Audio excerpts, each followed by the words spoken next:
يوفق الله بينهما إن الله كان عليما خبيرا واعبدوا الله ولا تشركوا به شيئا وبالوالدين إحسانا وبذي القربى واليتامى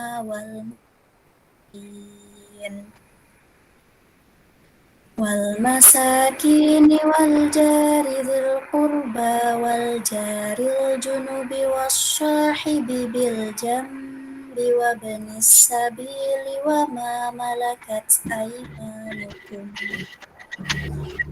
إن الله لا يحب من كان مختالا فخورا صدق الله العظيم.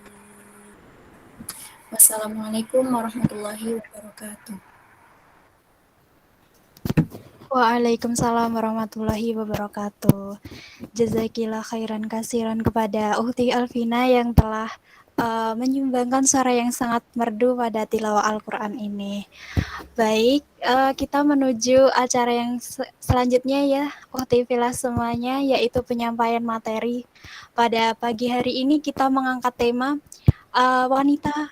wanita peradaban, menjadi sebaik-baiknya muslimah di masa kini. Masya Allah, temanya begitu luar biasa ya, Ukhti Villa semuanya. Baik, tidak kalah luar biasanya ini pemateri yang akan memaparkan materi pada kegiatan kajian pada hari ini juga luar biasa. Untuk itu kepada pemateri Ibu Sriningsi, apakah sudah ada di room? Iya. Assalamualaikum warahmatullahi wabarakatuh. Waalaikumsalam warahmatullahi wabarakatuh, Ibu. Nah, iya. Untuk baik, Ustazah, hari ini kabarnya gimana, Ustazah? Alhamdulillah baik-baik semua. Mudah-mudahan teman-teman yang bergabung pada kesempatan siang hari ini juga dalam keadaan sehat walafiat, tidak kurang suatu apa, insya Allah, amin. Amin ya robbal alamin. Untuk itu, apakah Ustazah Ning sudah siap untuk memaparkan materi yang luar biasa pada kajian hari ini, Ustazah? Insya Allah ya sudah saya persiapkan. Masya Allah. Semangatnya Ustazah ini juga akan menular pada Ukhti Villa semuanya ini. Amin. Baik, untuk mekanisme kajian pada hari ini saya baca ada 2 sesi ya Ustazah. Yang pertama ada sesi pemaparan materi yang akan dipaparkan oleh Ustazah Ning dengan kurun waktu kurang lebih 1 jam ya Ustazah.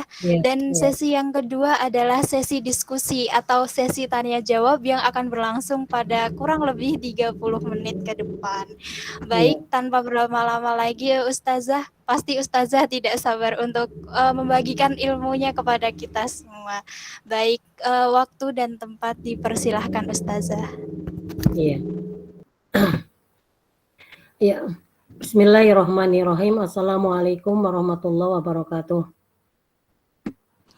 Waalaikumsalam warahmatullahi wabarakatuh. Iya.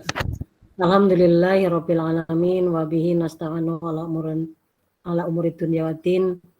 Wassalatu wassalamu ala asrofil anbiya'i wal mursalin wa ala alihi wa ashabihi wa dzurriyyati ajma'in. Faqad qala Allahu ta'ala wa huwa asdaqul qailin. Subhanaka la ilma lana illa ma 'allamtana innaka antal alimul hakim. Rabbi shrahli sadri wa yassirli amri wahlul 'uqdatam min lisani yafqahu qawli, amma ba'd. Saya ucapkan terima kasih kepada saudara ini yang tadi membawakan acara ya. Semoga acara ini berlangsung dengan baik dan tertib ya, dalam artian mendapatkan apa yang menjadi cita-cita pemilik materi ini, atau katakanlah yang mengide acara ini berlangsung. Marilah kita senantiasa panjatkan puji dan syukur kehadirat Allah Subhanahu wa Ta'ala.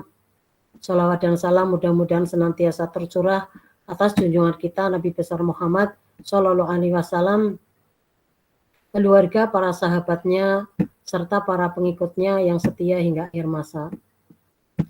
Awat sekalian yang dimuliakan oleh Allah, pada kesempatan siang hari ini saya ingin membahasnya dengan judul menjadi sebaik-baik wanita, ya. Menjadi sebaik-baik wanita muslimah tentunya dalam hal ini. Ya, sebaik-baik wanita muslimah.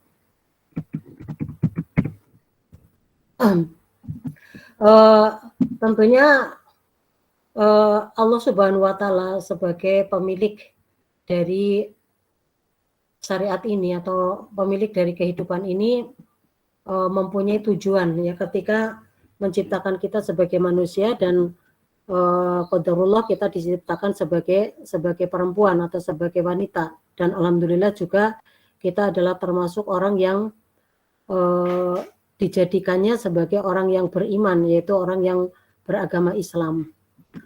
Maka alangkah berbahagianya kita menjadi seorang muslimah, dan beberapa hal yang akan kita bahas berkaitan dengan kedudukan kita sebagai muslimah di dalam agama Islam atau di dalam kehidupan dunia ini merupakan suatu kebaikan di mana kita menjadi manusia yang terpilih oleh Allah Subhanahu wa Ta'ala sebagai orang yang beriman.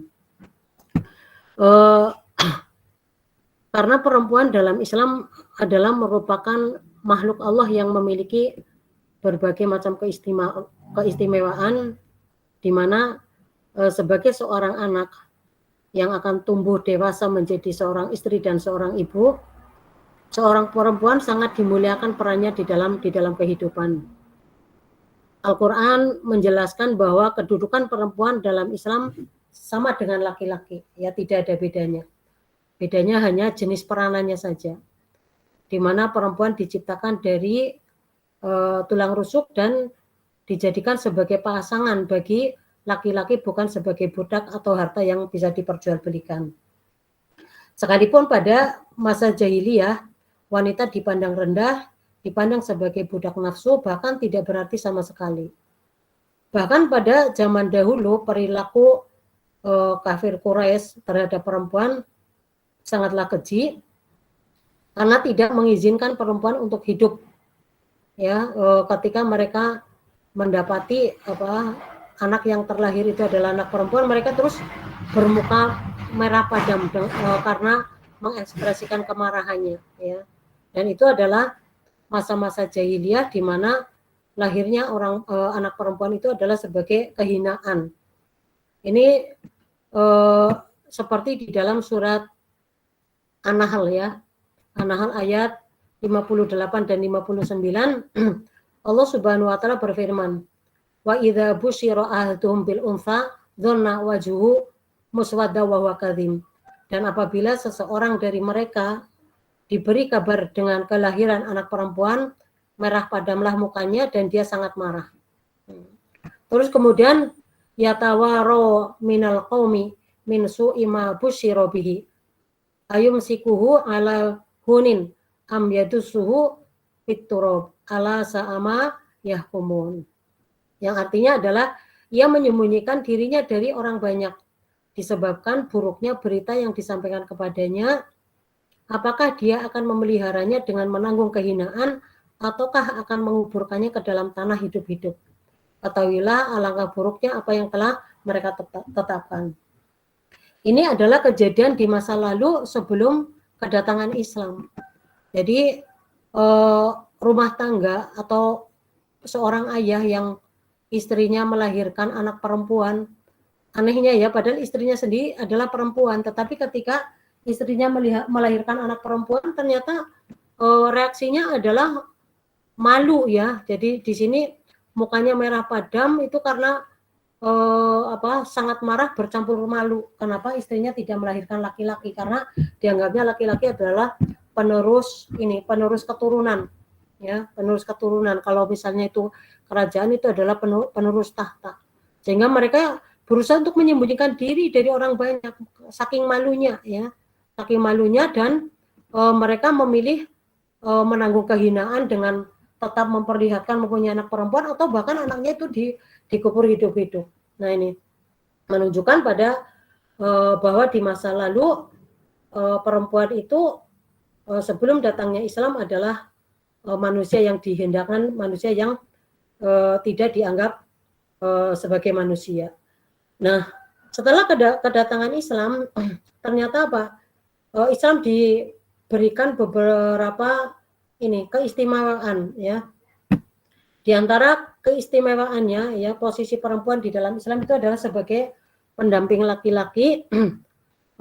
Di dalam surat Al-Hujurat ayat 13 Allah Subhanahu wa taala berfirman, A'udzubillahi minasyaitonirrajim, ya ayyuhan nasu inna khalaqnakum min dzakari wa untha wa ja'alnakum syu'uban wa qabaila lita'arafu inna akramakum indallahi atqakum innallaha alimun khabir. Yang artinya adalah, hai manusia. Nah, ayat ini ditujukan kepada semua manusia, bukan ya ayyuhalladzina amanu. Kalau ya ayyuhalladzina amanu berarti ditujukan hanya kepada orang Islam saja. Tetapi ini ditujukan untuk semua manusia. Ya ayyuhan nas, hai manusia. Inna khalaqnakum, sesungguhnya kami menciptakan kalian dari seorang laki-laki, min dzakarin wa unsa, dan seorang perempuan. Wa ja'alnakum syu'uban wa qabaila lita'arafu, dan kami jadikan kalian berbangsa-bangsa dan bersuku-suku supaya kamu saling kenal mengenal. Sesungguhnya orang yang paling mulia di antara kamu di sisi Allah ialah orang yang paling bertakwa di antara kamu. Sesungguhnya Allah Maha mengetahui lagi Maha bijaksana. Nah, di hadapan Allah Subhanahu wa taala, perempuan itu mempunyai kedudukan yang sama sepanjang mereka itu adalah orang-orang yang bertakwa. Bahkan dalam ayat 13 surat Al-Hujurat ini Allah telah menyatakan inna akramakum indallahi atqakum, bahwa sesungguhnya yang paling mulia di sisi Allah itu adalah orang-orang yang paling bertakwa. Nah, ini posisi perempuan yang mulia di dalam Islam.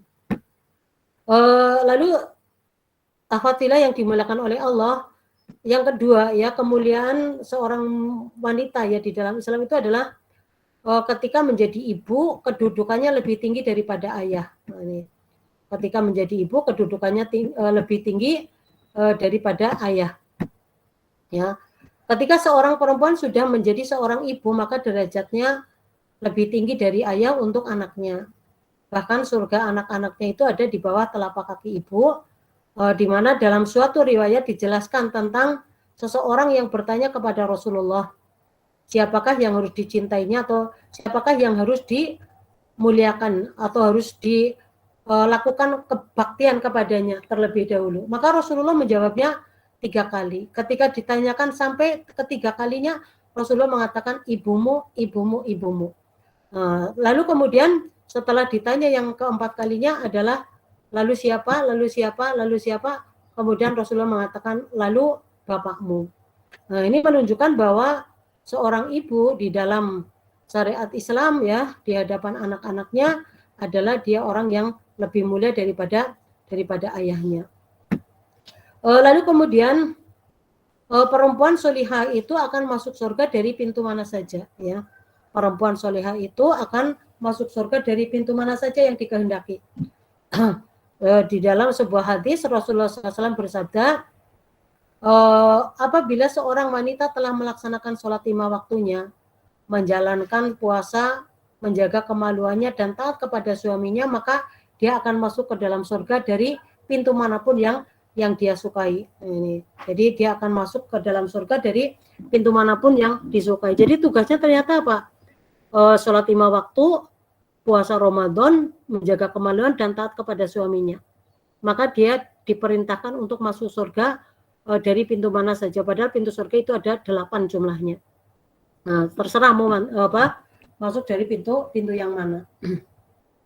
Tugasnya hanya 4, ya, melaksanakan sholat, puasa Ramadan, menjaga kemaluan dan taat kepada suaminya. Nah, ini adalah sebuah kemuliaan yang luar biasa yang tidak dimiliki oleh wanita-wanita selain dari wanita muslimah. Akhwat sekalian yang dimuliakan oleh Allah, kemudian dalam surat Al-Ahzab ayat 59 juga Allah Subhanahu wa taala melindungi kehormatan perempuan ya dengan anjuran untuk menutup aurat ya, di mana Rasulullah SAW diperintahkan oleh Allah Subhanahu wa taala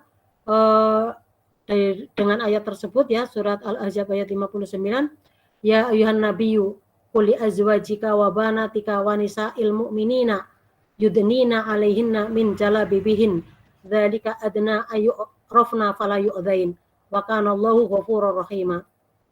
Yang artinya adalah, hai Nabi, katakanlah kepada istri-istrimu, anak-anak perempuanmu dan istri-istri orang beriman, hendaklah mereka mengulurkan jilbabnya ke seluruh tubuh mereka ya. Yang demikian itu supaya mereka lebih mudah untuk dikenal, karena itu mereka tidak diganggu. Nah ya.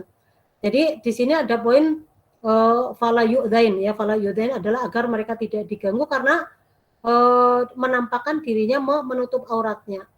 Dan Allah adalah Maha Pengampun lagi Maha Penyayang.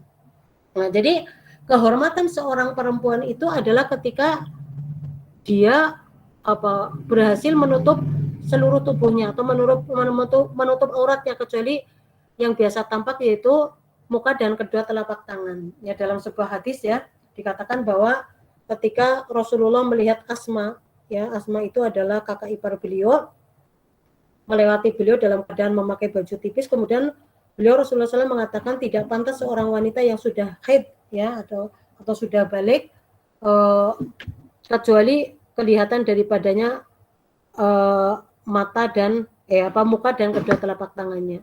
Nah, itu adalah sebuah penghormatan syariat Islam kepada perempuan. Nah, sayang sekali saat ini telah terjadi semacam deislamisasi pemahaman ya, atau distorsi pemahaman terhadap syariat Islam, sehingga yang berkembang justru pemikiran-pemikiran liberal ya. Kalau kita melihat yang sering kali ditayangkan di media itu sekarang yang menjadi top modelnya itu adalah misalnya Cinta Laura ya, di mana kita ketahui Cinta Laura sekalipun mempunyai jiwa sosial yang sangat tinggi, tetapi konsep dirinya tentang katakanlah tata cara berpakaian, maka dia bukanlah orang yang bisa mewakili umat Islam sekalipun dia, atau tidak mewakili muslimah sekalipun dia beragama Islam.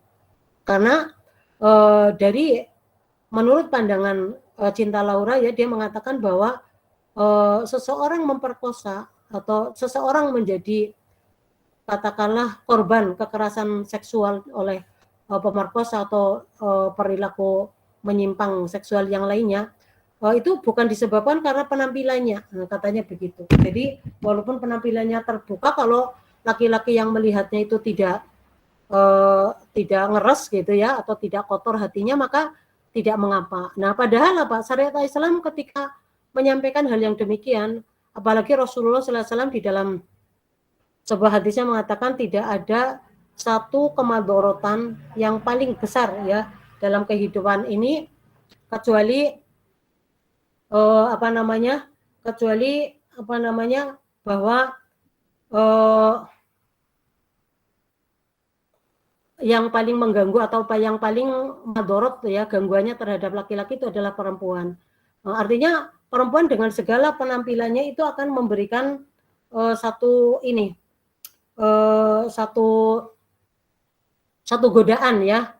Jadi segala sesuatu yang terdapat pada diri perempuan itu akan bisa menjadi godaan, dari mulai penampilannya, kecantikannya, kecerdasannya ya, misalnya tampil di media yang kemudian bisa saja menarik perhatian dari ini.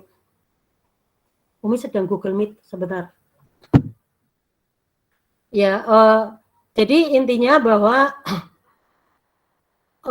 ketika Allah Subhanahu wa taala di dalam surat Al-Ahzab ayat 59 dan ayat 31 surat An-Nur menyampaikan tentang wanita muslimah itu adalah diperintahkan kulil mu'minati yaghdudna min absarihinna wala yubdina zinatahunna illa ma dhahara minha. Itu menunjukkan bahwa di dalam syariat Islam itu mau tidak mau, atau apa yang dikatakan oleh Cinta Laura sama sekali tidak mewakili syariat Islam yang benar, karena Cinta Laura bukanlah orang yang dapat dirujuk dalam konteks wanita muslimah di dalam berpenampilan seperti itu. bahwa dalam aspek-aspek yang lain mungkin misalnya dalam sisi sosialnya itu bagus, bukan berarti bahwa apa yang dikatakan oleh Cinta Laura bisa dijadikan sebagai rujukan hukum, ya, tidak seperti itu. Jadi intinya bahwa kehormatan seorang perempuan di dalam Islam itu adalah ketika dia mampu menjaga dirinya, dan menjaga dirinya di sini adalah dengan menutup auratnya. Lalu kemudian Allah juga memberikan kepercayaan, ya, kepada wanita itu untuk melahirkan dan mengandung, dan melahirkan. Dalam surat Al-Ahqaf ayat 15 Allah berfirman, wa wasainal insana biwalidayhi ihsana hamalathu ummuhu kurha wa wada'athu kurha, ya, wa hamluhu wa fisaluhu 30 syahron hatta idza balagha asuddahu wa balagha 40 sanah qala rabbi auzi'ni an askura ni'mataka allati an'amta alayya wa ala walidayya wa an a'mala sholihan tardahu wa aslih li fi dzurriyyati inni tubtu ilaika wa inni minal muslimin. Yang artinya adalah kami perintahkan kepada manusia supaya berbuat baik kepada kedua orang tua, ibu dan bapaknya. Ibunya mengandungnya dengan bersusah payah dan melahirkannya dengan susah payah pula.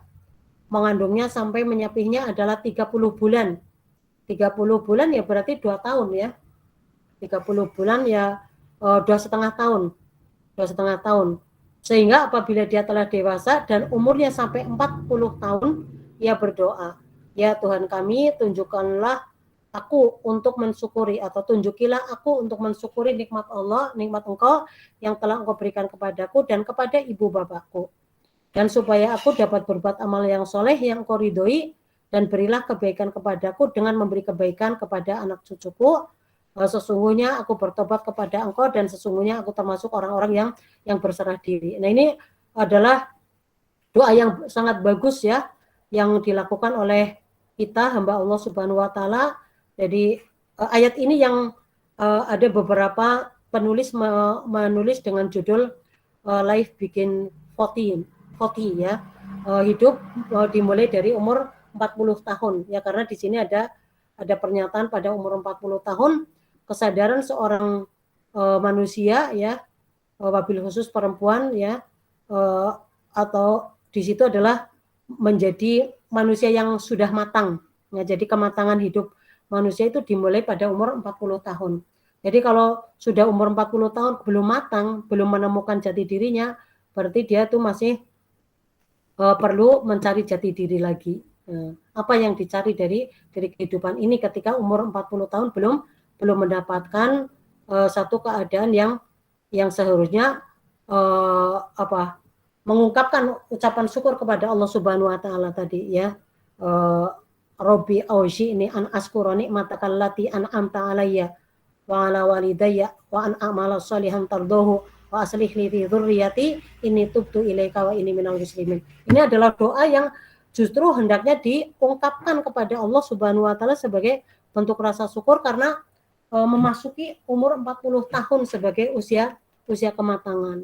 Nah, di dalam usia kematangan itu diantaranya juga disebabkan karena perempuan, ya, khususnya adalah ini mengandung, sehingga kemudian kita diperintahkan untuk berbakti kepadanya, ya, karena di dalam mengandung itu sudah merasakan berbagai macam kepayahan. Ya, akhwat sekalian yang dimuliakan oleh Allah Subhanahu wa taala, demikian juga wanita itu berhak mendapatkan mahar ketika dinikahi oleh laki-laki. Jadi perempuan itu berhak mendapatkan mahar dari laki-laki yang menikahinya. Wa atul nisaa shadaqatihinna nihlah fa in tibna lakum an syai'in minhu nafsan faquluhu hani'am mari'a. Yang artinya adalah berikanlah mas kawin atau mahar kepada wanita yang kamu nikahi sebagai pemberian dengan penuh kerelaan. Kemudian jika mereka menyerahkan kepada kamu sebagian dari mas kawin itu dengan senang hati, maka makanlah, ambillah pemberian itu sebagai makanan yang sedap lagi baik akibatnya. Nah, ini jadi nihlah itu atau mas kawin itu adalah satu tanda, ya, yang diberikan oleh laki-laki yang menikahi perempuan untuk mengesahkan hubungan biologisnya. Ini. Jadi mahar itu adalah bisa dikatakan sebagai suatu penghormatan. Maka seorang laki-laki yang baik dia akan memberi mahar yang sebaik-baiknya pula sesuai dengan kemampuan kepada calon istrinya. Sebagaimana perempuan yang baik juga tidak akan menuntut melebihi dari kemampuan calon suaminya. Alhamdulillah. Alhamdulillah. Maaf, saya agak bersin-bersin. Lalu kemudian akhwat sekalian yang dimuliakan oleh Allah Subhanahu wa taala, wanita itu juga dapat menyusui anaknya, ya. Wal walidatu yurdi'na auladahunna haulaini kamilaini liman arada ayyutimma radha'ah. Wa 'alal mauludi lahu rizquhunna wa qiswatuhunna bil ma'ruf. La tukallafu nafsun illa wus'aha. La tudarra walidatun biwaladiha wa la mauludun lahu biwalidihi wa 'alal warithu mithlu dzalik. Wa in arada fisalan antaradim minhuma wa tasawurin fala junaha 'alaihima. Wa in aradtum an tastardi'u auladakum fala junaha 'alaikum idza sallamtum ma ataitum bil ma'ruf. Wattaqullaha wa'lamu anallaha bima ta'maluna basir. Nah, ayat ini memberikan penjelasan kepada kita. Nah, ini ayat 233 ya surat Al-Baqarah. Di mana dalam ayat tersebut Allah berfirman, para ibu hendaklah menyusukan anak-anaknya selama 2 tahun penuh. Yaitu bagi yang ingin menyempurnakan penyusuan, dan kewajiban kewajiban ayah adalah memberi makan dan pakaian kepada para istri atau para ibu dengan cara yang baik, dengan cara yang ma'ruf. Seseorang tidak dibebani melainkan menurut kadar kesanggupannya. Janganlah seseorang ibu menderita kesengsaraan karena anaknya dan seorang ayah karena anaknya juga. Dan waris pun berkewajiban demikian. Ini menunjukkan bahwa seorang anak itu berhak untuk mendapatkan kehidupan yang layak, ya. Termasuk istri dalam hal ini juga berhak untuk mendapatkan kehidupan layak dari suaminya, ya. Nah, terus kemudian apabila keduanya dari suami istri itu menyapi sebelum 2 tahun dengan kerelaan keduanya dan permusyawaratan, maka tidak ada dosa atas keduanya. Dan jika kamu ingin anakmu disusukan oleh orang lain, maka tidak ada dosa bagimu apabila kamu memberikan pembayaran menurut yang patut. Nah, ini jadi menggunakan ibu susuan itu diperbolehkan dalam ayat ini. Lalu ujung ayatnya Allah berfirman, bertakwalah kepada Allah, ya, bertakwalah kamu kepada Allah dan ketahuilah bahwa Allah Maha melihat apa yang kamu kerjakan. Ini. Jadi, Masya Allah kita bisa mengetahui betapa detailnya, ya, syariat Islam itu mengajarkan tentang kedudukan anak, kedudukan ibu dan kedudukan suami, ya, dalam memberikan hak-hak, ya, kepada anaknya, hak-hak kepada istrinya, sebagai orang yang mencari nafkah, kayak gitu, ya. Ini laki-laki dijelaskan dalam keadaan yang demikian. Ya, terus kemudian di sini saya sampaikan ada 8 sifat wanita terbaik, ya, di dalam Islam. Yang pertama adalah bahwa wanita yang terbaik itu adalah wanita yang menutup aurat, ya. Tadi sudah diungkap di dalam surat Al-Ahzab ayat 59 dan juga surat An-Nur ayat 31. Nah, yang saya sampaikan di PowerPoint ini hanya ayat 59 saja. Tetapi saya hubungkan lagi dengan ayat 31 surat An-Nur, ya. Di dalam surat An-Nur tersebut Allah itu dengan detail sekali, ya, kepada siapa wanita muslimah itu boleh memperlihatkan auratnya, ya. Yang di dalam ayat tersebut adalah orang-orang yang dikecualikan yang boleh melihat auratnya. Makanya ayatnya itu panjang. Saya baca, katakanlah kepada wanita-wanita yang beriman, hendaklah mereka menahan pandangannya. Jadi kita diperintahkan untuk hudul basor, ya, tidak jelalatan matanya. Dan memelihara kemaluannya dan janganlah mereka menampakkan perhiasannya kecuali yang biasa nampak daripadanya. Dan hendaklah mereka menutupkan kain kudung ke dadanya dan janganlah menampakkan perhiasannya kecuali kepada suami mereka. Nah, ini orang-orang yang dikecualikan, ya, yang ada di dalam ayat 31. Yang dikecualikan di sini adalah yang boleh untuk melihatnya. Itu kepada siapa? Kepada suami, kepada ayah, kepada mertua, ya, dan kepada anak-anak laki-lakinya atau anak tiri dari suaminya, ya, bawaan dari suaminya yang anak laki-laki, dan saudara-saudara laki-laki mereka dan putra-putra saudara laki-laki mereka, atau putra-putra saudara perempuan mereka, atau wanita-wanita Islam. Nah ini, jadi wanita-wanita non-muslim itu juga tidak diperbolehkan melihat aurat kita. Jadi kalau misalnya kalian ini, akhwat sekalian, mempunyai teman perempuan yang non-muslim, maka ketika berada bersama mereka, misalnya di kos-kosan, itu tetap harus menutup aurat, menutup jilbab ya. Nah, jadi wanita-wanita muslimah atau wanita-wanita Islam ya, atau budak-budak yang mereka miliki, atau pelayan laki-laki yang tidak mempunyai keinginan terhadap wanita, atau anak-anak yang belum mengerti tentang aurat wanita. Dan janganlah mereka memukulkan kakinya agar diketahui perhiasan yang mereka sembunyikan. Dan bertobatlah kamu sekalian kepada Allah, hai orang-orang yang beriman, supaya kamu beruntung. Nah ini, jadi ketika sebuah ayat diakhiri dengan perintah bertobat, menunjukkan bahwa ayat itu mewajibkan ya kepada kita untuk hudul basar dan menutup aurat, seperti itu. Nah, seperti di dalam surat Al-Ahzab ini, Allah memerintahkan kepada Nabi untuk menyampaikan kepada istri-istrinya, anak-anak perempuannya, dan istri-istri orang beriman. Nah, kita-kita ya, perempuan-perempuan beriman. Hendaklah mereka mengulurkan jilbabnya ke seluruh tubuh. Nah, ini menunjukkan bahwa ada perbedaan pendapat masalah ini. Ada yang ke seluruh tubuh berarti bercadar ya sampai ke muka. Agar mereka itu lebih mudah dikenal, karena itu mereka tidak diganggu. Seperti itu. Itu yang pertama. Lalu kemudian akhwat sekalian yang dimuliakan oleh Allah, yang selanjutnya adalah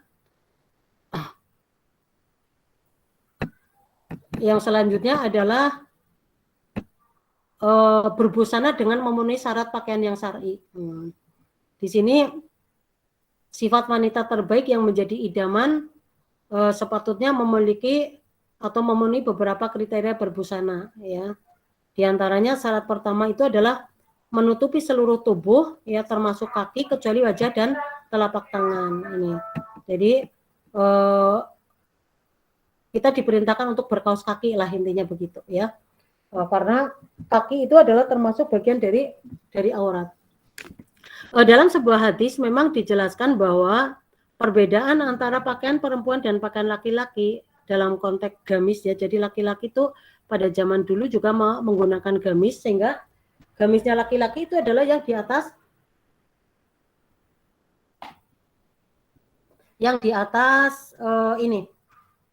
yang di atas lutut ya, yang di atas mata kaki ya, sedangkan gamisnya perempuan itu adalah yang di bawah mata kaki. Nah, di lingkungan kita, atau dikatakanlah daerah tempat kita tinggal, kalau misalnya baju kita itu sudah menutup mata kaki ya, sehingga kemudian kan kangsrah ya, atau menjulur sampai ke tanah, sehingga kemudian ujung-ujungnya menjadi kotor ya, sehingga kemudian diganti dengan kaos kaki.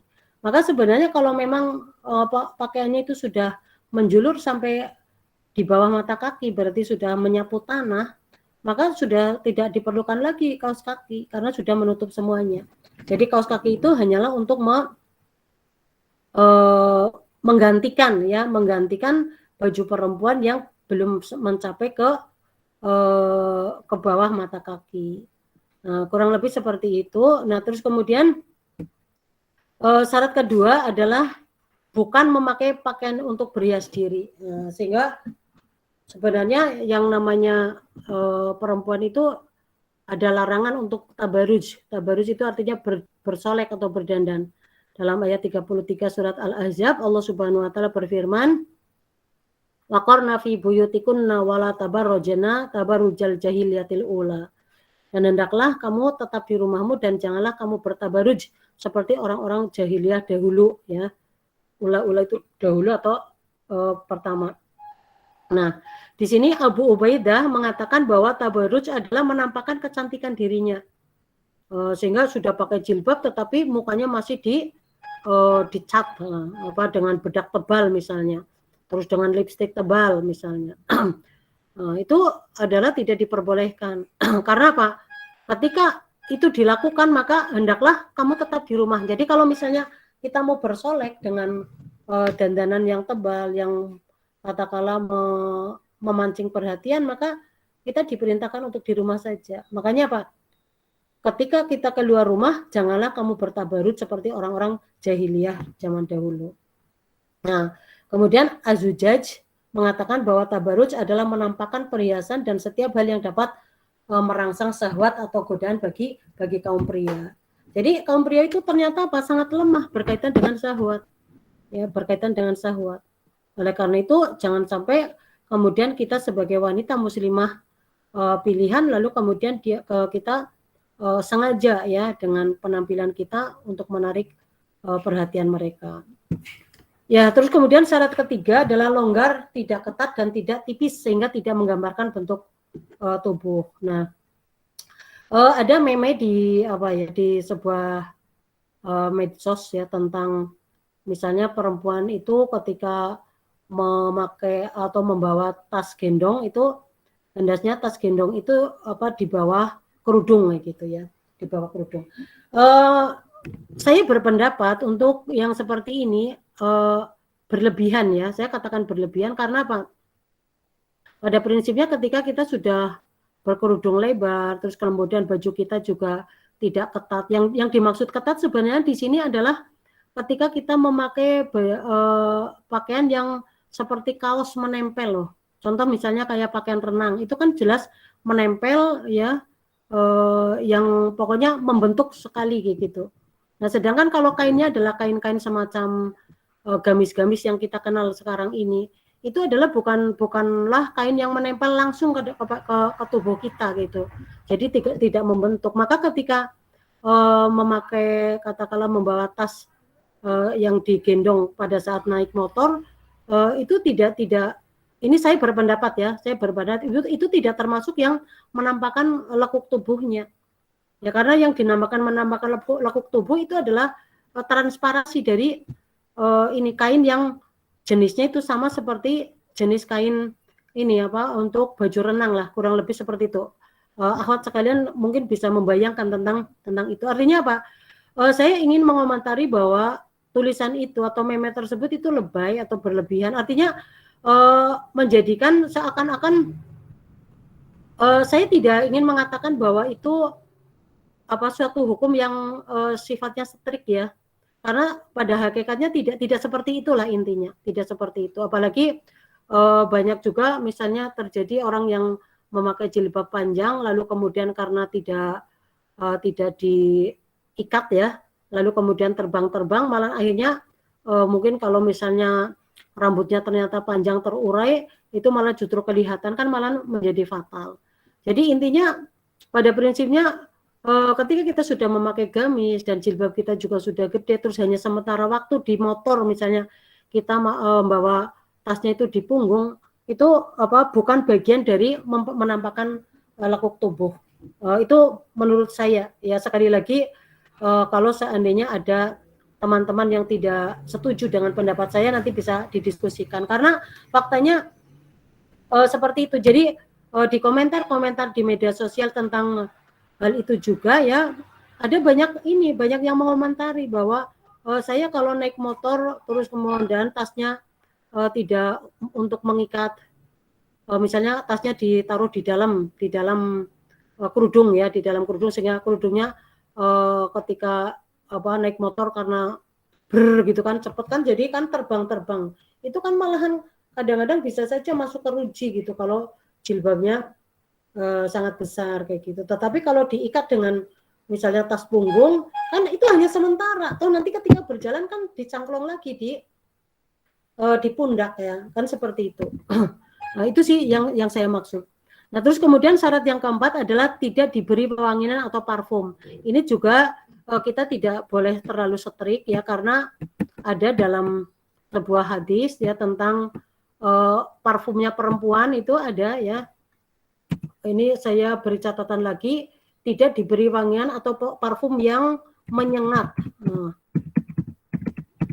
karena dalam sebuah hadis dikatakan bahwa parfumnya laki-laki itu adalah yang tajam baunya dan lembut warnanya ya. Parfum yang tidak menyengat ya, tidak menyengat.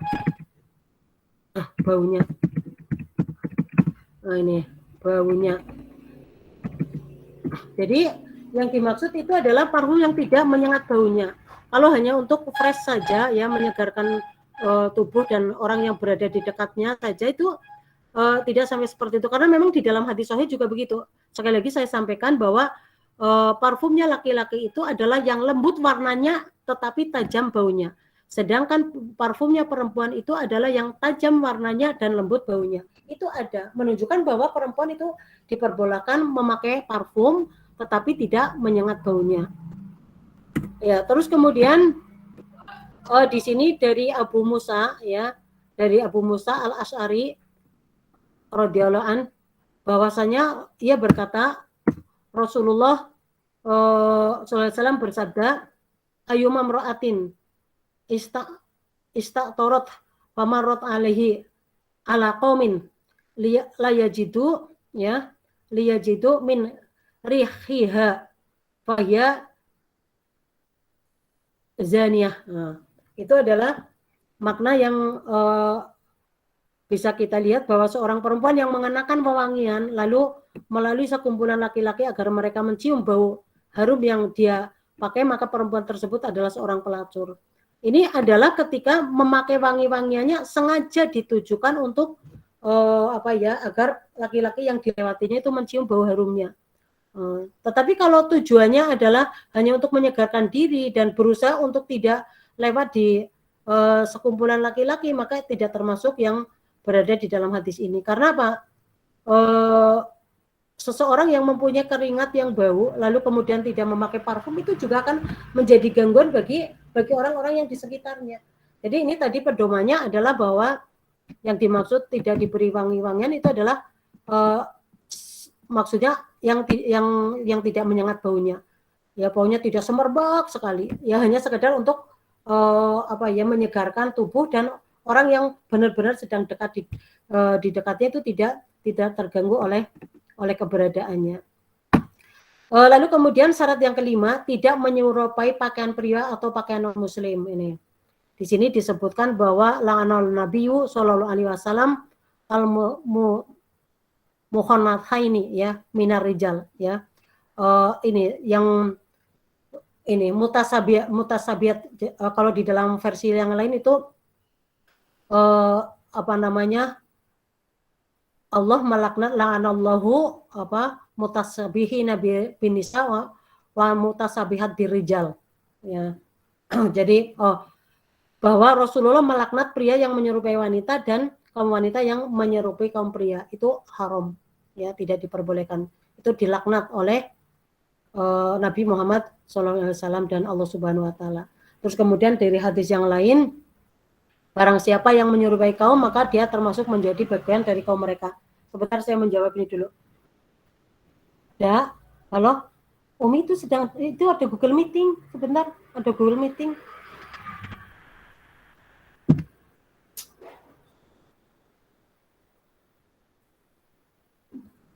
Nanti dulu, sebentar. Kemudian yang kita lanjutkan.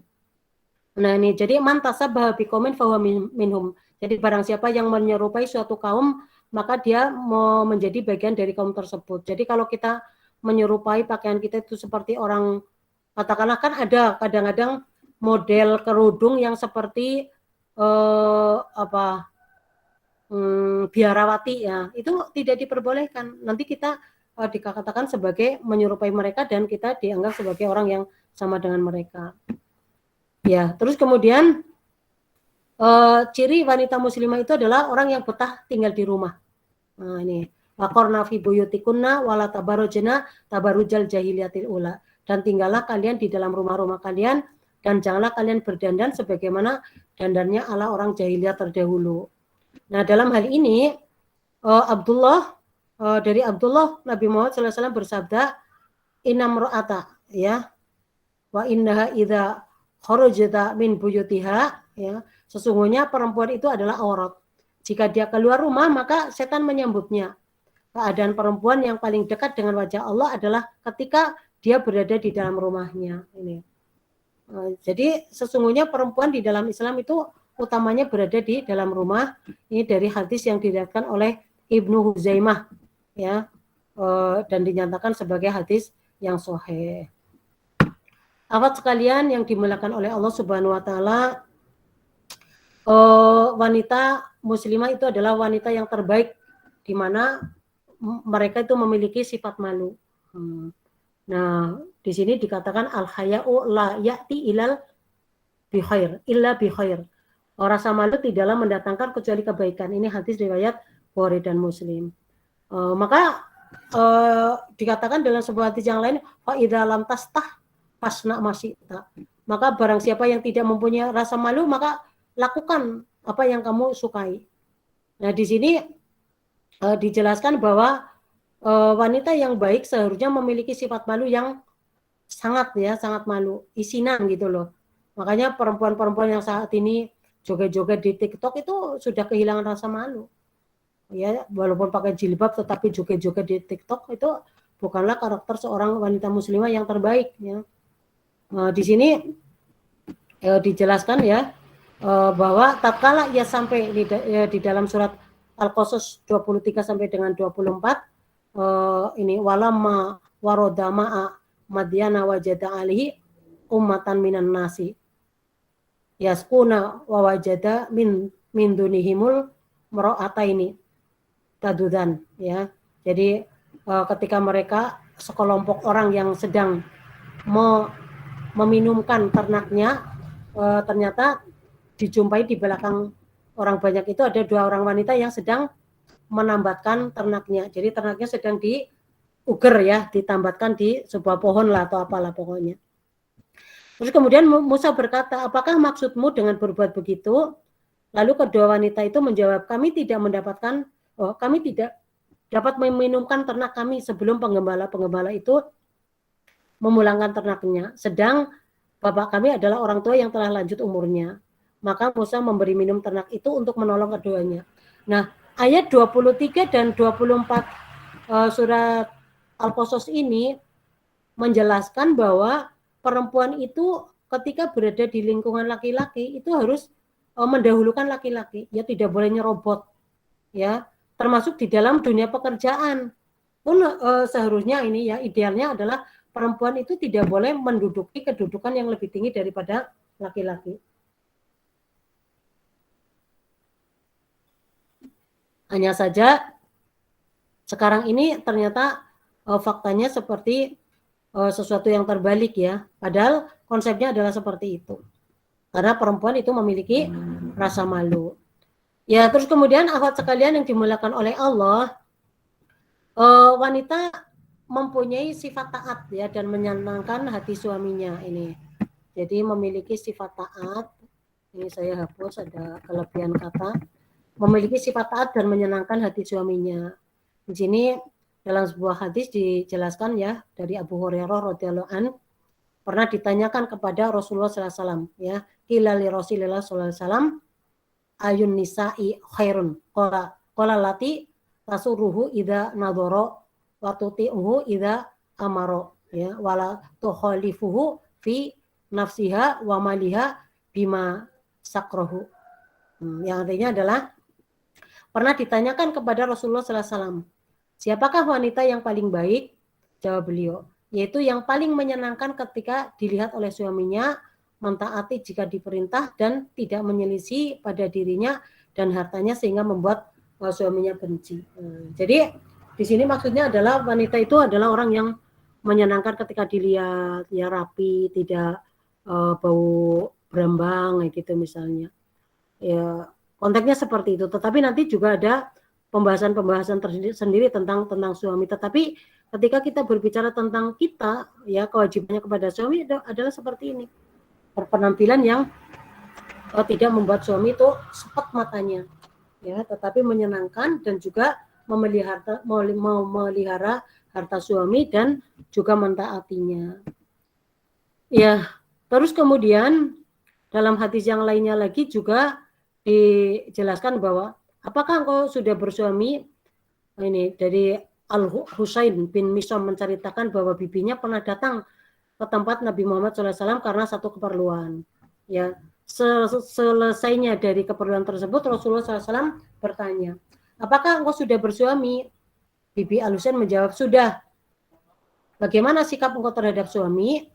Ya, tanya Rasulullah SAW selanjutnya. Lalu bibinya menjawab, aku tidak pernah mengurangi haknya kecuali dalam perkara yang aku tidak mampu. Nah, ini. Jadi seorang istri diperintahkan untuk memenuhi hak-hak suami kecuali yang dia tidak mampu. Nah, Rasulullah SAW bersabda, lihatlah di mana keberadaanmu dalam pergaulanmu dengan suamimu karena suamimu adalah surga dan nerakamu. Nah, ini. Jadi ketika menjadi istri dia adalah istri yang memenuhi hak-hak suaminya, maka disitulah letak surga dan nerakanya. Apabila tidak memenuhi hak-haknya, berarti itu adalah nerakanya. Lalu kemudian akhwat sekalian yang dimuliakan oleh Allah Subhanahu wa taala, yang keenam adalah menjaga kehormatan anak dan harta ini.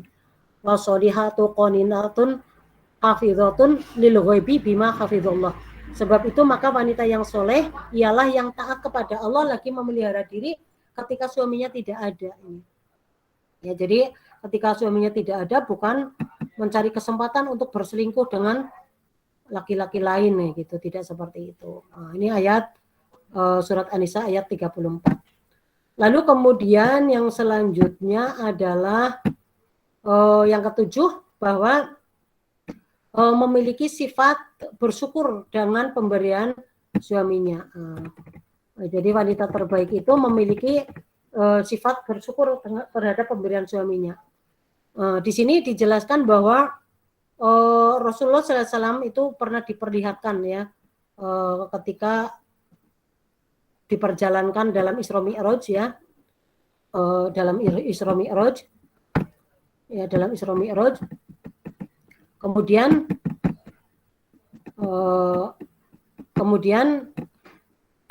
ternyata apa? Diperlihatkan kepadanya kebanyakan dari isi neraka itu ternyata perempuan. Ini saya artikan ya. Dan aku melihat neraka itu, aku belum pernah sama sekali melihat pemandangan seperti ini. Dan aku lihat ternyata mayoritas penghuninya adalah para wanita. Mereka bertanya, kenapa para wanita menjadi mayoritas penghuni neraka ya Rasulullah?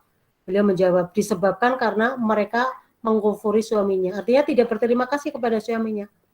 Lalu ada yang bertanya kepada beliau, apakah para wanita itu kufur kepada Allah? Beliau menjawab, tidak, melainkan mereka kufur kepada suami dan mengkufuri kebaikan suami.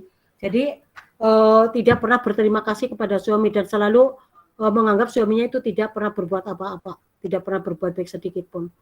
Nah, seandainya engkau berbuat baik kepada salah seorang istri kalian pada suatu waktu, kemudian suatu saat dia melihat darimu ada sesuatu yang tidak berkenan di hatinya, niscaya dia akan berkata, aku sama sekali belum pernah melihat kebaikan darimu. Ini. Jadi tidak pernah melihat kebaikan sedikit pun dari suaminya. Ini yang menjadikan mengapa penghuni neraka itu kebanyakan adalah dari kalangan perempuan. Nah, terus kemudian yang terakhir adalah berhias dan berdandan untuk suaminya. Jadi kalau mau berdandan, pakai lipstik, pakai mungkin blush on dan sebagainya, ya, dengan dandanan-dandanan yang melebihi dari biasanya itu keadaannya adalah ketika berada di rumah. Nah, di sini pernah ditanyakan kepada Rasulullah SAW, siapakah wanita yang paling baik? Jawab beliau, yaitu yang paling menyenangkan jika dilihat suaminya, mentaati suami jika diperintah, dan tidak menyelisih suami pada dirinya dan hartanya sehingga membuat suaminya benci. Nah ini, jadi untuk poin yang ke-8 ini sebagai tanda ya wanita yang terbaik ya, yaitu adalah orang yang ketika dilihat oleh suaminya adalah orang yang menyenangkan. Demikian ya, terima kasih, semoga bermanfaat apa yang bisa saya sampaikan untuk kajian ini. Ya. Demikian Mbak yang bisa saya sampaikan untuk kajian ini. Baik, Ustazah, Masya Allah, jazakillah khairan kasir kepada Ustazah Ning yang telah memaparkan materi dan materinya yang sungguh luar biasa. Baik, lanjut ke sesi yang kedua ya teman-teman, yaitu sesi diskusi. Bagi teman-teman yang ada pertanyaan nih mengenai kebingungan tentang materi yang disampaikan oleh Ustazah, boleh banget di diketik di kolom chat atau dapat raise hand terlebih dahulu. Iya. Mari teman-teman. Ya, dipersilakan.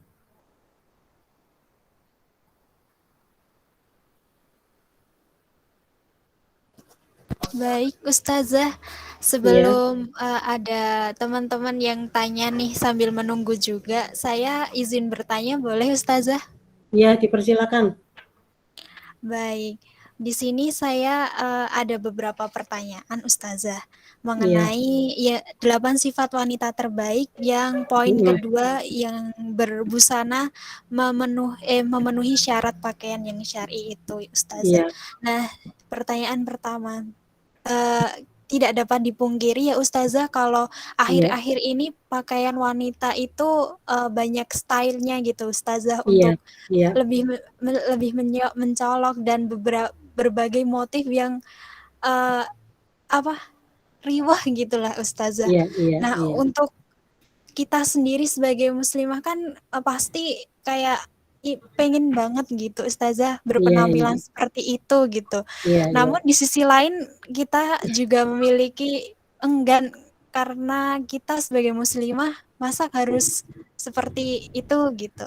Nah, Iya. bagaimana menanamkan pola pikir agar kita berpakaian juga sesuai dengan syariat agama seperti itu Ustazah.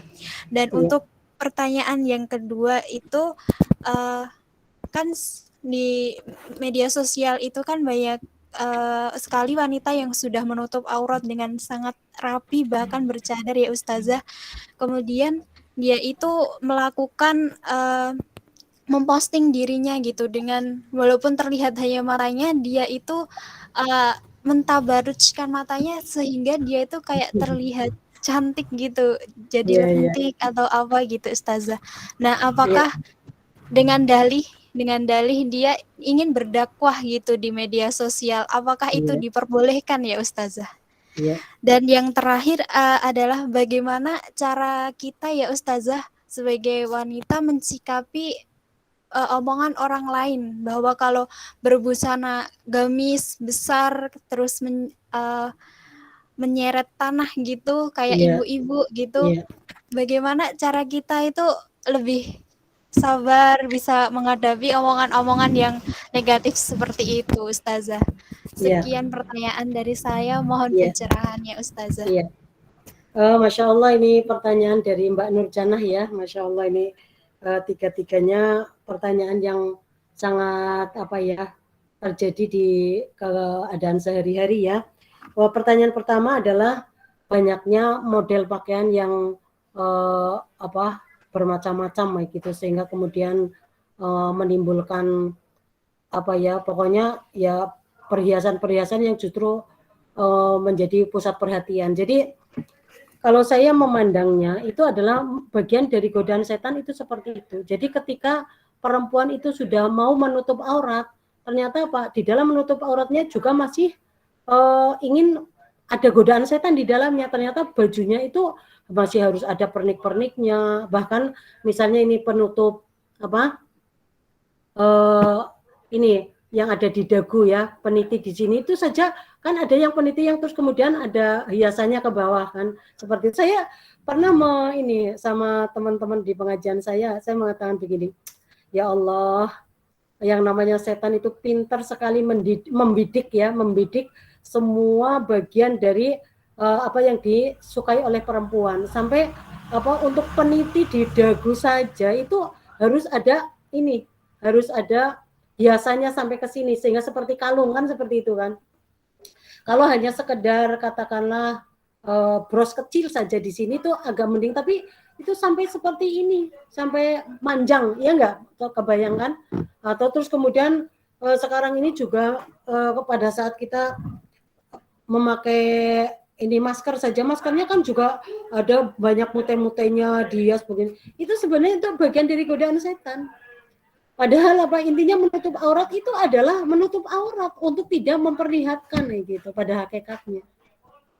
Walaupun untuk warna-warna tertentu tidak ada penjelasan secara karena Sahabiah sendiri juga pakainya ada yang berwarna merah, ada yang berwarna kuning kayak gitu, ada yang berwarna hijau kayak gitu. Itu masalah warna dari pakaian. Tetapi kalau ada pernik-perniknya semacam mute-mute yang menghiasi itu di samping harganya bertambah mahal juga itu menjadi bagian dari tabarruj. Itu untuk pertanyaan yang pertama. Artinya hendaknya kita meminimalisir lah untuk tidak melakukan hal yang demikian. Nah, terus kemudian pertanyaan yang kedua, misalnya sudah menutup aurat, apalagi bercadar, tetapi mengupload fotonya di medsos untuk memperlihatkan keindahan matanya. Nah, saya kadang-kadang geli juga ketika seperti itu. Kalau saya terus terang saja, kadang-kadang mengupload foto juga ketika bersama dengan teman-teman, ya gitu ya. Tetapi ya sekedar ngupload saja, tidak ada tujuan apa-apa. Tapi kalau misalnya sudah bercadar, yang namanya bercadar kan berarti dia sudah rela untuk menutup wajahnya, dan bercadar itu adalah tingkatan paling tinggi dari menutup aurat. Dan sudah ditutup auratnya kok masih ngupload fotonya, itu untuk apa coba pertanyaannya? Artinya kalau memang dia sudah memilih untuk bercadar, katakanlah ya sudah bersembunyi dari penglihatan siapapun kayak gitu, termasuk dari media sosial. Jadi hal yang menggelikan itu adalah dia sudah menutup cadar, tetapi hatinya ternyata belum siap sehingga masih kepingin menampilkan diri dengan alasan apapun. Kalau memang bercadar jangan tampil kayak gitu loh. Itu menurut saya. Jadi kalaulah misalnya mau tampil ya suaranya saja misalnya. Nah, tapi saya melihat juga di aplikasi TikTok banyak sekarang perempuan-perempuan bercadar yang memperlihatkan matanya saja. Bahkan juga ada yang nyinyir dengan yang lainnya, misalnya seperti itu tuh juga sebenarnya tidak perlu terjadi. Jadi intinya kalau memang betul-betul sudah menutup cadar ya jangan bermedia sosial yang menampakkan fotonya. Kalau saya belum sampai ke tingkatan sana karena saya termasuk orang yang longgar dalam konteks ini. Tidak semua kegiatan mengupload foto sepanjang itu bukan foto sendirian, misalnya bersama-sama hanya sekedar untuk menitipkan kepada media sosial untuk menyimpan misalnya di Facebook atau apa kayak gitu, ketika bersama-sama saja seperti itu. Karena memang juga banyak yang, tetapi bahwa tidak mengupload itu jauh lebih baik. Jadi menyembunyikan diri dari penglihatan orang lain itu jauh lebih baik. Tetapi seandainya ada pilihan yang masih bisa dilakukan, saya masih memilih boleh mengupload foto sepanjang itu tidak sendirian ya, karena menampilkan sendirian itu mempunyai kecenderungan untuk ini loh saya kayak gitu. Nah, tetapi kalau dengan banyak orang kan yang dilihat itu juga banyak orang. Wallahu a'lam bishawab. Nah, terus kemudian pertanyaan yang ketiga adalah bagaimana menyikapi ucapan-ucapan orang lain, misalnya tentang pakai gamis dianggap seperti orang tua kayak gitu ya, seperti orang tua seperti pokoknya dan sebagainya. Ini adalah bagian dari ini ujian keikhlasan. Kalau kita sudah menjadi orang yang di dalam setiap langkahnya itu adalah dalam rangka mendapatkan ridho dari Allah Subhanahu Wa Taala, maka sudah tidak berpikir lagi tentang apa perkataan orang. Emang gue pikirin kayak gitu. Nah, ikhlas itu adalah berada di antara dipuji tidak terbang, dicela tidak tumbang. Ya, jadi ketika dipuji kita tidak bahagia, tidak terlalu euforia ya. Begitu juga ketika dicela tidak terus kecil hati, udah cuekin aja. Karena apa? Cara pandang manusia satu dengan yang lain, kalau cara pandangnya bukan dengan cara pandang agama, pasti akan berbeda-beda cara memandangnya. Maka cukuplah penilaian dari Allah saja yang membuat kita tenang, karena orang-orang yang nyinyir ya terhadap kita itu sebenarnya sedang memberi pahala sama kita. Sedang dikirim oleh Allah Subhanahu Wa Taala untuk menjadi media menguji kesabaran kita kayak gitu loh Mbak. Ya, jadi emang gue pikirin. Nah, jadi tetap menggunakan apa yang menjadi keyakinan kita sepanjang Allah ridho, maka ketidakridhoan manusia, kenyinyiran manusia itu sebenarnya adalah menambah pahala kita. Demikian. Dipersilakan untuk pertanyaan yang lainnya. Masya Allah, jazakillah Ustazah atas pencerahannya. Baik, di kolom chat ada satu pertanyaan dari Uhti Alinisa. Assalamualaikum, saya Alinisa. Izin bertanya Ustazah, bagaimana sikap seorang muslimah yang baik jika direndahkan dan diperlakukan tidak baik oleh orang lain termasuk suaminya? Terima kasih. Boleh langsung dijawab Ustazah? Iya, ini muslimah yang baik jika direndahkan dan diperlakukan tidak baik oleh orang lain termasuk suaminya ini. Terima kasih sekali pertanyaan dari Mbak Alinisa ya. Waalaikumsalam warahmatullahi wabarakatuh. Mungkin saya perlu merujuk ke ayat 11 surat Al-Hujurat ya. Di sana Allah Subhanahu wa taala berfirman, la yashhar qaumun min qaumin. Ya, janganlah laki-laki itu merendahkan laki-laki yang lain, bisa jadi laki-laki yang merendahkan itu yang direndahkan itu lebih baik daripada laki-laki yang merendahkan. Dan janganlah perempuan-perempuan itu merendahkan perempuan-perempuan yang lain, bisa jadi perempuan-perempuan yang direndahkan itu lebih baik daripada perempuan-perempuan yang direndahkan. Nah, kalau misalnya ada seorang suami yang merendahkan, ini ayat 11 ya surat Al-Hujurat. Ya ayyuhalladzina amanu, ayatnya itu ditujukan kepada orang yang beriman. La yashhar qaumun min qaumin asa ayakunu khairum minhum wala nisa'um min nisa'in asa ayakuna khairum minhunna wala talmizu anfusakum wala tanabasu bil alqab. Intinya apa? Bisa jadi orang yang direndahkan itu mana? Nah, sikap kita ketika direndahkan secara manusiawi memang apa? Kita kecil hati, ya sakit hati dan sebagainya. Tetapi pada hakikatnya ketika kita sedang direndahkan, kita itu sedang diberi pahala oleh Allah Subhanahu wa taala. Sedang dikirim pahala oleh orang yang merendahkan, karena apa? Pahala orang yang merendahkan itu akan dipindahkan kepada kita yang direndahkan, dan seandainya orang yang merendahkan kita itu tidak punya pahala, maka dosa kita yang akan dipindahkan kepada dia. Jadi ini adalah sebagai satu hiburan. Itu terdapat di dalam hadis Rasulullah SAW. Sehingga apa? Betul dan sangat manusiawi ketika kita direndahkan, kita kecewa, ketika kita direndahkan, kita merasa sakit hati, itu seperti itu. Seperti itu. Dua atau tiga lah.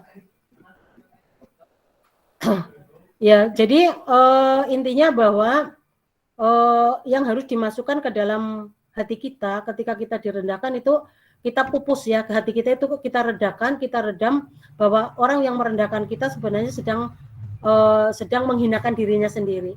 Karena sesungguhnya orang yang merendahkan kita dia itu sedang mengirim pahala kepada kita. Kayak gitu aja. Jadi mupusnya begitu, sehingga kita tidak akan berlarut-larut untuk kecewa ya karena direndahkan oleh orang lain. Dan biasanya justru ya dari data empiris dan pengamatan yang saya lihat ya, orang-orang yang direndahkan justru selama ini malah menjadi orang yang berprestasi di kemudian hari. Maka bersyukurlah ketika direndahkan, jadikan itu sebagai pemacu atau trigger untuk menunjukkan bahwa saya tidak seperti yang mereka katakan. Hanya saja manusia itu secara umum itu seringkali hanya melihat dari sudut pandang dirinya, yang ketika dia kaya terhadap orang miskin dia merendahkan. Padahal siapa yang ingin kita miskin? Bukankah Allah yang menjadikan kita miskin? Kan begitu. Sehingga kita nggak boleh menjadikan orang yang bersosialisasi dengan kita itu dianggap lebih rendah dari kita. Itu adalah sebuah kezaliman. Nah, kalau itu dilakukan oleh suami, ini saya yakin ya, suami yang merendahkan istrinya adalah suami yang tidak beriman, ya. Karena suami yang beriman adalah suami yang mau menyayangi istrinya. Ya, menyayangi istrinya. Jadi, kalau ayat 34 surat An-Nisa itu mengatakan ar-rijalu qawwamuna 'ala nisa bima fadala ba'dhum 'ala ba'din wa bima anfaqu, terus kemudian wasarihunna bil ma'ruf itu ya. Itu adalah orang yang menggauli istrinya dengan cara yang baik. Maka seorang suami yang merendahkan istrinya, dia itu adalah orang yang hina di hadapan Allah Subhanahu wa taala. Maka kalau seandainya itu terjadi, mungkin perlu didatangkan mediator ya untuk menasihati suaminya. Maunya apa? Dulu mengambil seorang perempuan untuk dijadikan istrinya dari orang tuanya itu bagaimana? Kok kemudian setelah menjadi istrinya itu direndahkan? Ini adalah naudzubillah. Itu perlu didakwai. Kalau misalnya ternyata suaminya didakwai, diberitahu tentang buruknya perbuatan merendahkan istrinya, dan dia termasuk orang yang hina di hadapan Allah, ternyata dia tidak menghentikan kegiatan itu, dan ketika istrinya tetap bersabar, ya insya Allah kesabarannya itu lebih baik. Tetapi ketika istrinya tidak bersabar lalu berkeinginan untuk bercerai, itu juga tidak masalah. Karena apa? Ngapain seseorang hidup dengan suami yang ternyata merendahkan, naudzubillah. Karena menikah atau istri dinikahi itu adalah untuk dimuliakan, bukan untuk dihinakan. Kurang lebih seperti itu jawaban saya. Ya, untuk diskusi lebih lanjutnya ini berkaitan dengan pertanyaan dari Alinisa 1 ini adalah ini ya, manusia itu kan bukan benda mati. Apa yang saya sampaikan pada jawaban sekarang ini bisa saja berubah sesuai dengan kebutuhan. Yaitu kalau suaminya itu juga mau berubah, maka bagaimana seorang istri untuk bisa memaafkan kesalahan suaminya, kan begitu kan intinya. Seperti itu yang bisa saya jawab.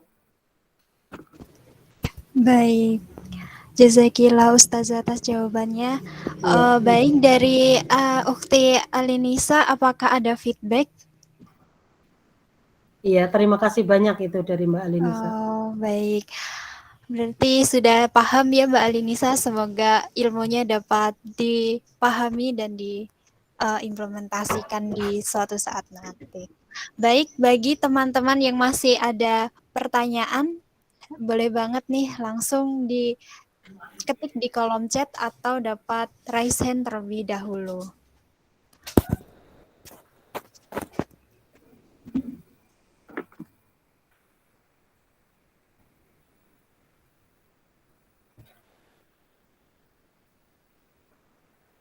Iya.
Baik Ustazah, sambil menunggu teman-teman yang mungkin mempersiapkan pertanyaan, saya sedikit memberikan feedback dari jawaban Ustazah mengenai pertanyaan Ukti Alinisa tadi ya, mengenai suami itu harus memuliakan seorang istri, seperti itu.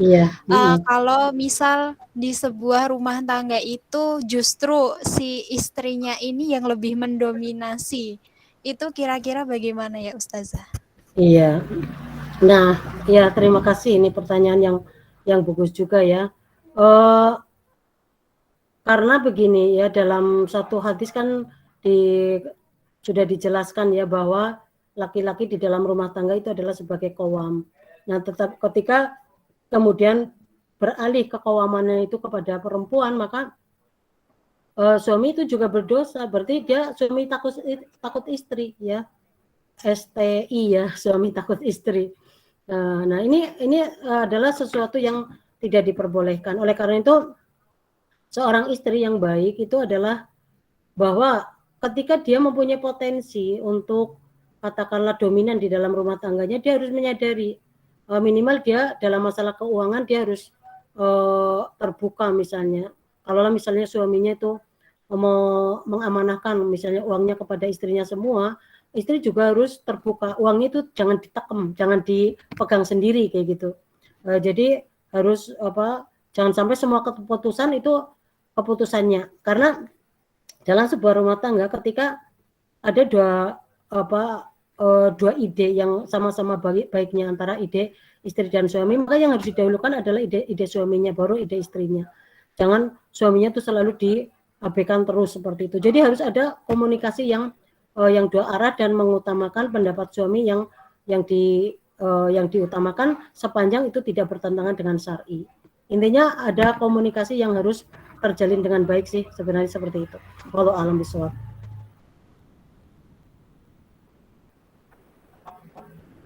Iya, itu feedback yang bisa, intinya apa, jangan sampai istri menjadi sangat dominan. Itu karena akan terdapat hancurnya sebuah rumah tangga itu adalah ketika apa namanya tadi, istri sangat dominan di dalam rumah tangga.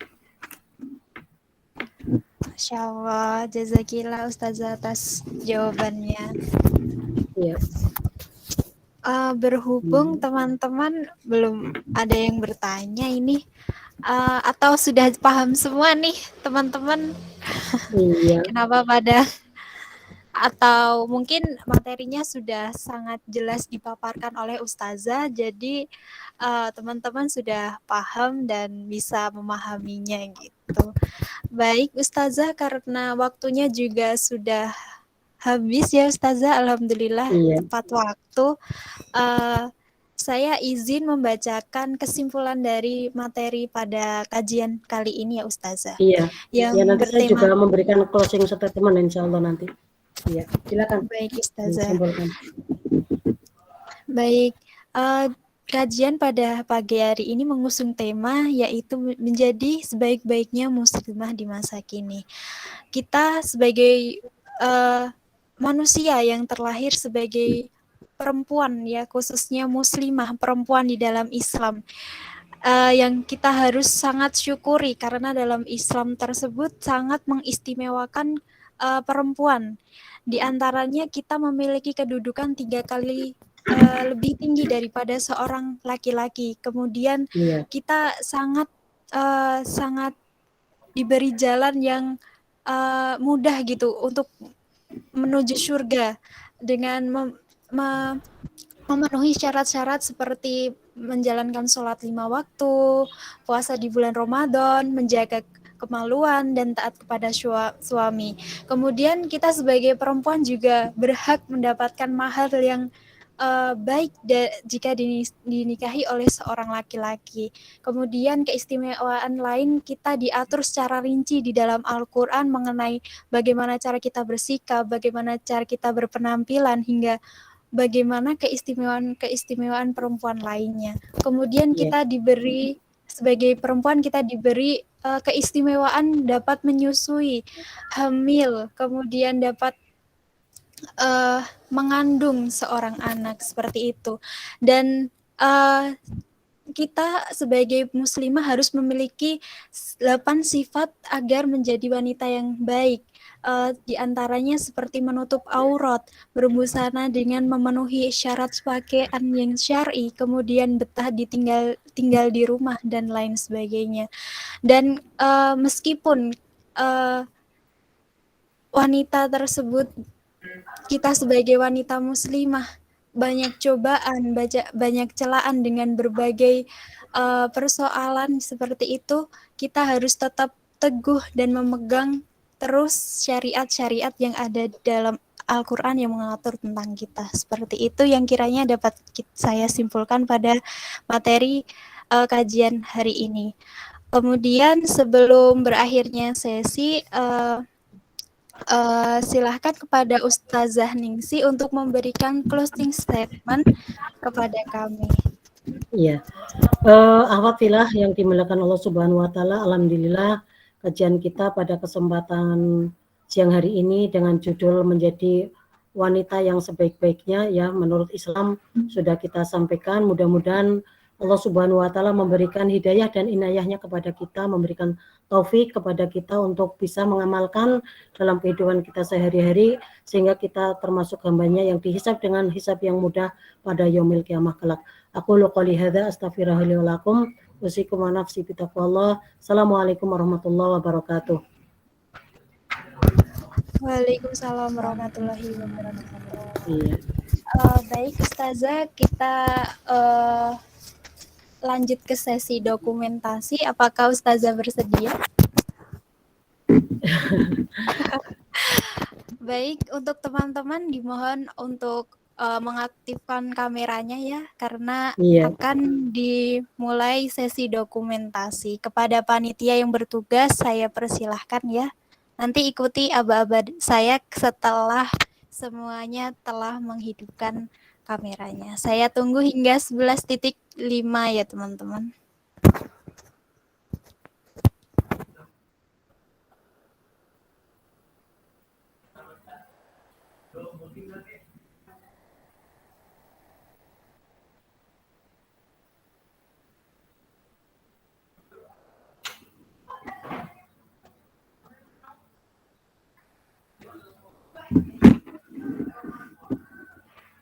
Iya.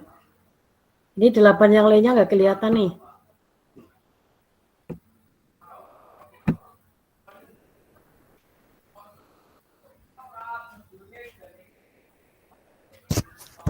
Iya Sudah? teman-teman.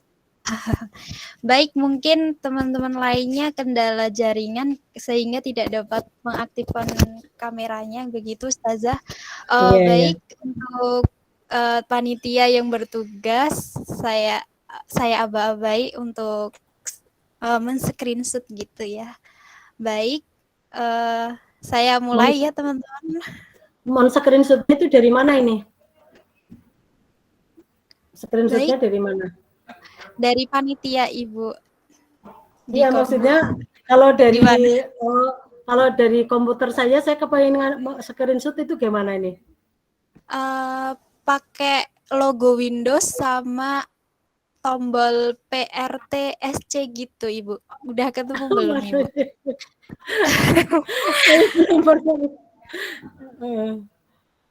Atau Logo nanti Windows.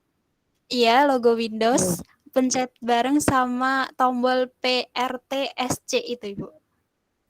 Oh, mana-mana Sudah logo ketemu, Ibu? Windows. Ya, nanti dikirim saja ya.